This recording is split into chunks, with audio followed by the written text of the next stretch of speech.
నిజామాబాద్ జిల్లా బాన్స్వాడలోని రుద్రూరు కేంద్రంలో TRS senior నేత పోచారం సురేందర్ రెడ్డి 50 మంది లబ్ధిదారులకు కళ్యాణ లక్ష్మి షాదీ ముబారక్ చెక్కులను పంపిణీ చేశారు. రుద్రూరు మండలంలో 909 మంది లబ్ధిదారులకు కళ్యాణ లక్ష్మి షాదీ ముబారక్ కింద డబ్బులు అందజేశామన్నారు.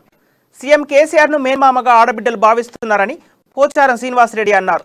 ఈ కార్యక్రమంలో రుద్రూరు ఎంపీ అక్కపల్లి సుజాత, జెడ్పీటీసీ మరోజీ గంగాధర్, స్థానిక ఎంఆర్ఓ ముజీబ్, ప్రజాప్రతినిధులు, టీఆర్ఎస్ పార్టీ కార్యకర్తలు పాల్గొన్నారు.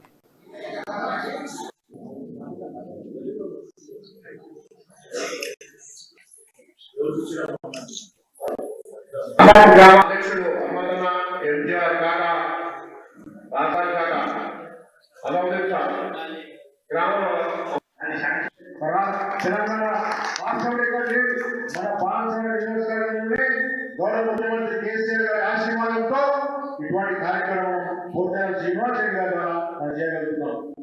ఈరోజు తెలంగాణ ప్రభుత్వం వచ్చిన తర్వాత చిన్న మండలం అంటే పరిపాలన సౌలభ్యం దేనికోసం అంటే చిన్న పని వచ్చినా మనం వన్నీ పోయేవాళ్ళం, వన్నీ ఎంపీసీ కలిసే వాళ్ళం, వన్నీ ఎంపీటీసీ కలిసే వాళ్ళం.